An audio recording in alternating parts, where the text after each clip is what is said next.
I'm Mike Robinson. I'm a restaurateur and a chef. I'm also a hunter. I've got a pub with a Michelin star that I believe serves some of the best wild food in Britain. And to me, sustainability is everything, which is why I only harvest what the countryside can provide. I manage the natural environment so that it will produce the finest ingredients for my kitchen for decades to come, never taking too much, keeping the land in balance. I call this farming the wild. This time, it's early spring, and until the ground warms up, there are very few ingredients that can be harvested from the wild. Ow! He might be small, but he's got mojo. So I'm turning to the rivers and lakes for inspiration. I want to cook up a classic dish with 2 river ingredients that go perfectly together: pike and crayfish.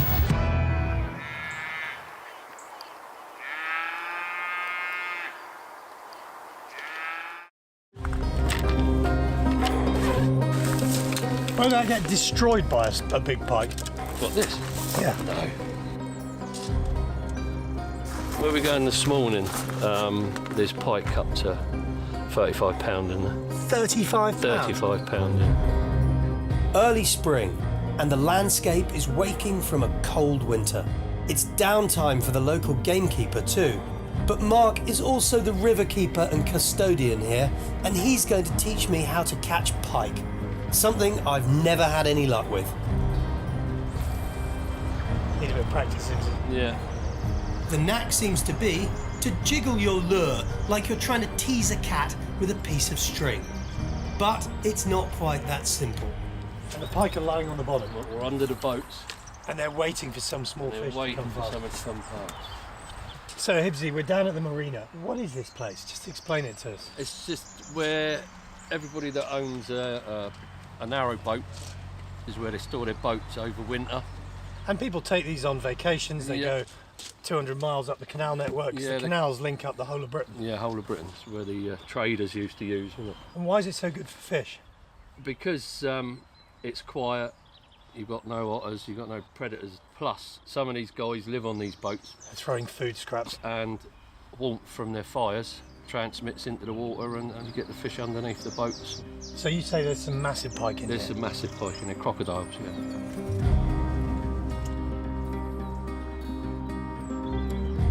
I'm expecting this green thing to just...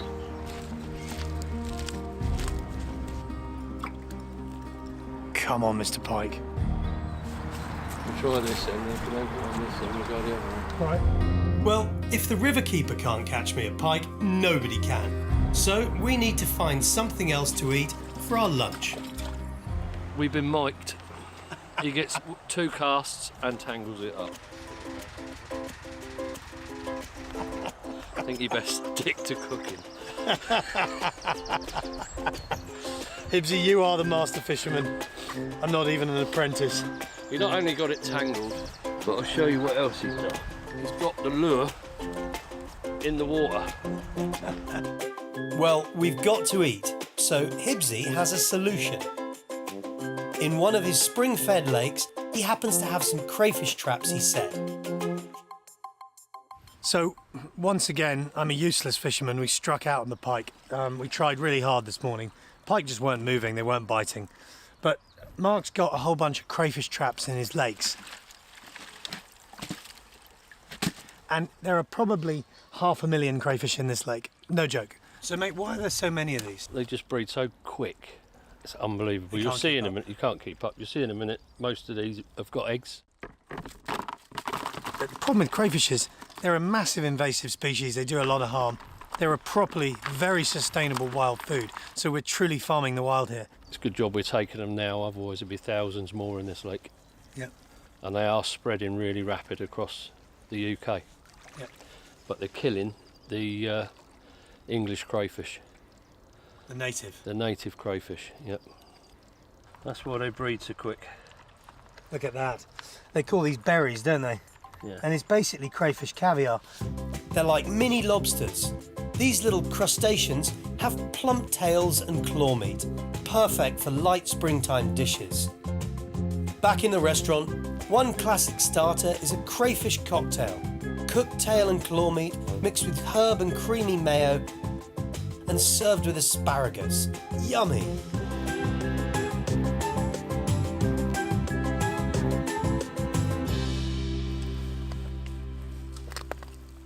These are super clean, healthy crayfish to eat. Yes, they are. Yeah, they're lovely. The river that feeds the lake that these are in starts off as a chalk stream, and it's full of decent brown trout and grayling, and So it's a really healthy river. really healthy river. So the lake water, by its very nature, is the same. yeah, So you've got a very clean lake, yeah.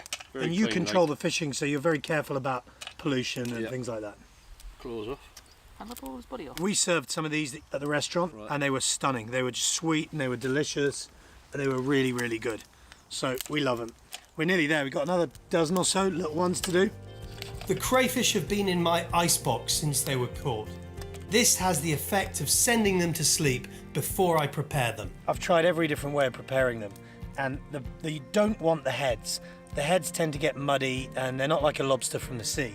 So what I tend to do, I take the claws off, then I just tear the body off, and then I reach the tail. There has 3 parts. You get the central part, you break it to the right, to the left, and then you pull gently, and out comes the digestive tract. Now that is full of poo, okay, excreta, and that's what we don't want. That's all the stuff they've been eating in the lake, Hibbsy's cat food, all that sort of thing.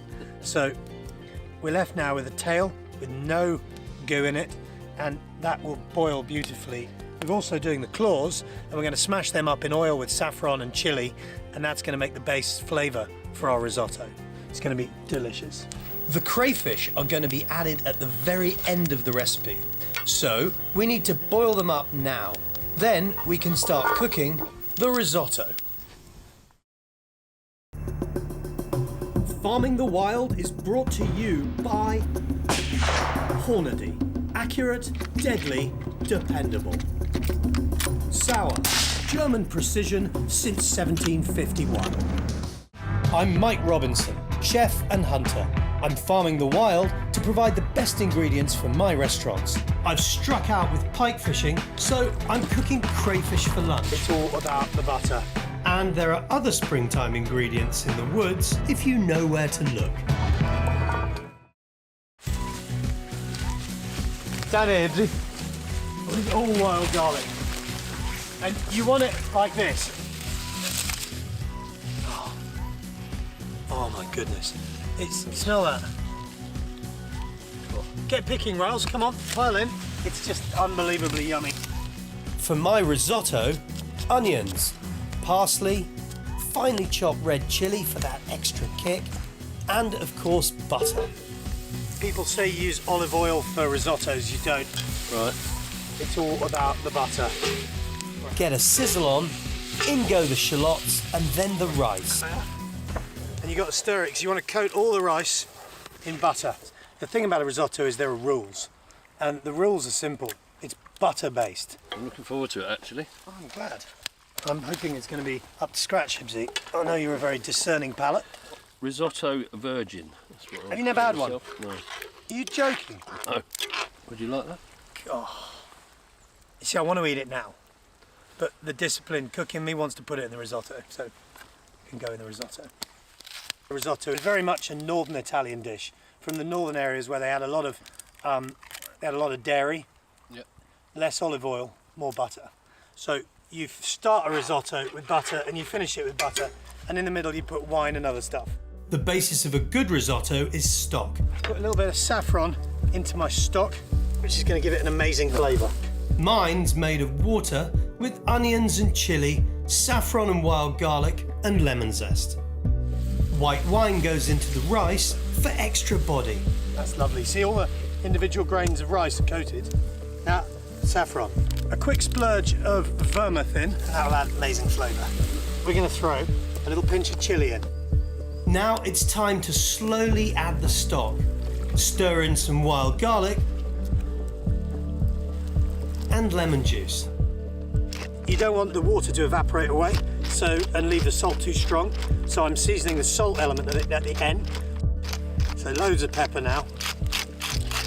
So one of the best things about risotto when you're camping, when you're out like this, is all you've really got to bring is a little bit of booze, and you need to bring rice. Now rice is a dry good, lasts forever. So You need rice liquid and butter and fat, and then everything else could be wild mushrooms, could be pine needles chopped up fine and cooked to make like a flavoured stock. It's so simple. Dried chili, a lump of hard cheese. You know, these are the things you need, and that's what makes it just fabulous for cooking in the woods. Lastly, parsley. More wild garlic, and yes, more knobs of butter to finish and enrichen. Next comes the last bit to finish her off. Hibbsy, I want you to look at this for a minute and just realise that what's in there, and you, that this is being caught or foraged today. This wasn't bought down at the supermarket. Does it look good? Yeah. You look a little bit dubious, Riley. Hungry. Hungry, that's what I want to hear. Look at that. Butter's gone in. That's enrichening the whole thing. Mike, that looks amazing. You know you're doing well when the cameraman says it looks good. I'm going to call this risotto alla Hibbsy, okay? This is a wild Kennet crayfish and wild garlic risotto, all right? Cool. So how does that smell? Oh my God, Nice. that is nice. First time for a risotto, and it is handsome. I didn't doubt it wouldn't be, but stunning. Oh, it's beautiful. Look at that, look at that. Those crayfish are amazing, Hibbsy. I'm Mike Robinson, chef and hunter. I'm farming the wild to provide the best ingredients for my restaurants. Back in the early spring, I rediscovered my love of crayfish as a sustainable ingredient. He might be small. Ow. Now it's summer and spring has sprung, I need to find a supplier and hopefully get some inspiration for a new summer dish. Yeah, look at that. That is the definition of a clean crayfish. I'm inspired to put crayfish permanently on my menu, so I need to find a local trapper.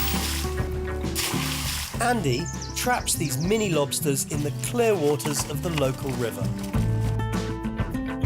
It's got the look, hasn't it? Yeah. It's got those squarish banks, and that's all crayfish damage over there. You can see on the side where you got the erosion under the bank. Oh, wait, got a few in there. That is a good haul. They're really clean, aren't they? Yeah, beautiful. Yeah, look at that. That is the definition of a clean crayfish. You can see the blue in the blue tin. You don't get that in any other waters. Yeah, it's the calcium in the water, I think. Is it? Right. Yeah. But that's what I love as a chef. That amazing, almost translucent underside. Yeah.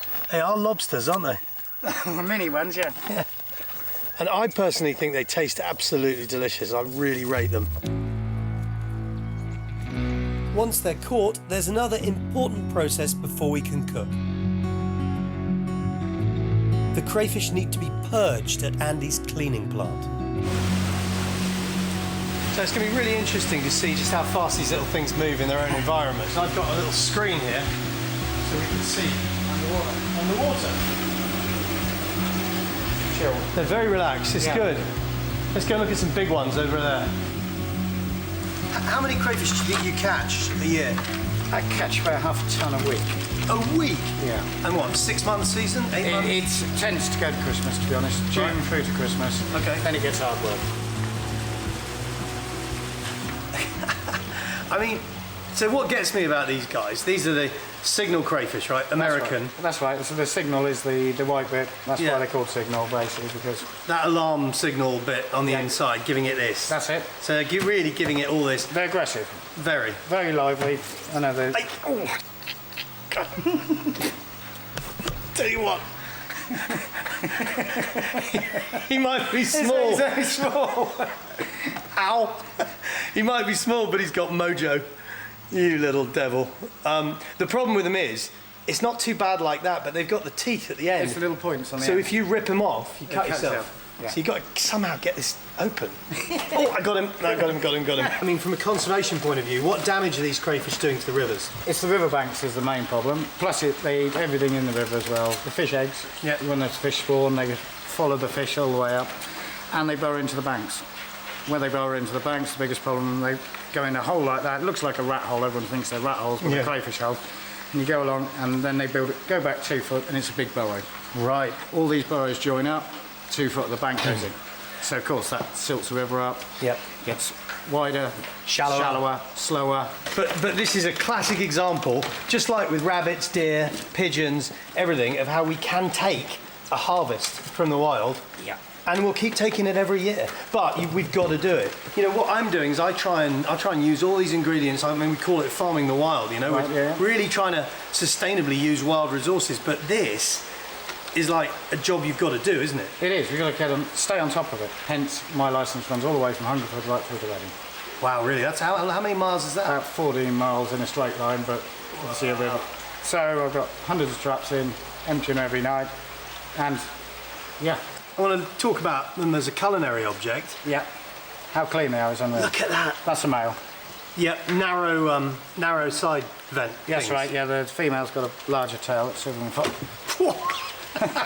And the female. No. Occupational hazard, eh? Yeah. You get used to it after a while, but Yeah. it still hurts. Here's a female. In the spring, you see them like that with eggs. Hundreds of eggs. in Hundreds. them. Hundreds. I sort of work on 50, but get through every female. Wow. And I make caviar out of them. Strip the eggs. Maybe I salt them I down. should charge you a bit more then.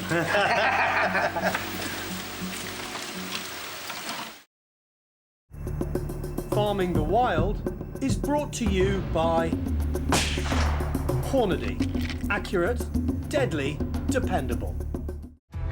I'm Mike Robinson, chef and hunter. I'm farming the wild to provide the best ingredients for my restaurants.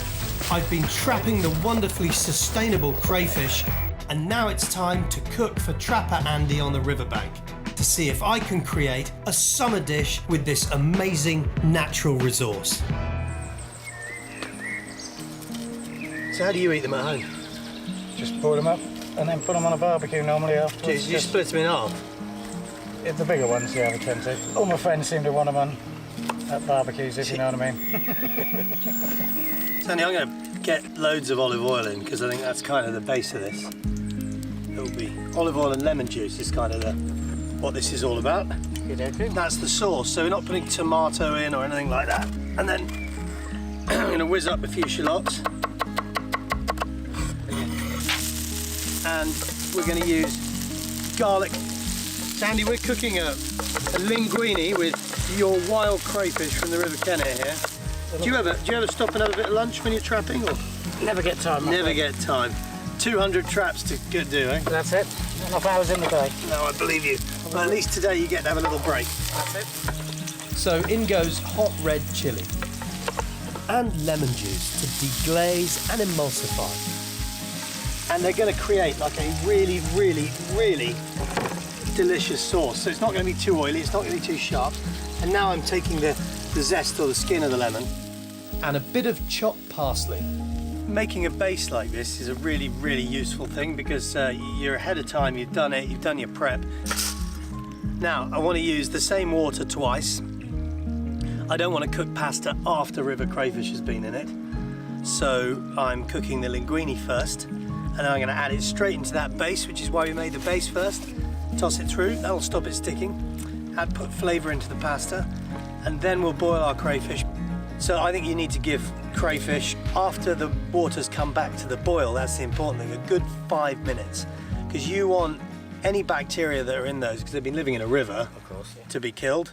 So the boil needs to happen, not just to simmer, but it needs to boil. So we're going to leave these till they're brick red in colour, till I'm convinced that they've got right up there to, you know, above 80, 90 degrees centigrade or sort of 240 degrees Fahrenheit, just so that you know that those crayfish are safe. And it instantly kills them. I mean, you can see they instantly stop moving. While the crayfish boil, time for a bit more riverbank foraging. Now, these are known throughout Britain as stinging nettles, and they're called stinging nettles for good reason. All down the edges of these spiky little leaves here are little sort of needles, And they're not really harmful, but they are itchy. And the great cure, of course, is that wherever you find these, you find dock leaves generally. And of course, we're always taught as kids that if you get stung by nettles, you rub a dock leaf on it. It's incredibly edible. It's very high in vitamin C. It's got a delicious flavour, irony sort of flavour. And they get blanched in the pan. Can you smell immediately the irony nettle smell comes out? So I don't want to mix them all through because I want to lift them out in a minute, but I just want to tuck them under the surface of the water. And when they cool down a bit, what we'll do is just slice them up a bit. Oh wow, the colour's amazing. I've probably caught 3 or 4 tons of these out of this river, and I have eaten thousands and thousands of them. And I never get tired of 2 things. One is when you pull a trap up and you feel the weight, and there's about 40 crayfish in it. The other is when I pull them out of a pot and they look like that. I don't know about you, but I find that just awesome. I love it. Toss the whole lot together, maybe a bit more olive oil. All that needs now is the saltiness of the parmesan. Mix it in, and then we just dive straight into the pan. Right. Ready to go? Wow. Do you know the nettles taste stunning? I can really taste the nettles. There's really strong flavour coming through from it. You can taste it, can't you? That's good. I'm impressed. I'm very glad to hear it. Ever had anything like that cooked with crayfish before? I've never eaten nettles. I've been stung by them, but not eaten them. But you got your own back today. Yeah. Flavour is good. Never tasted anything like it before. Never. Never. It's really summery. Oh, it's really hot. Go on. Drop it back in. I think the secret with the chopsticks is not to get too enthusiastic. Yes.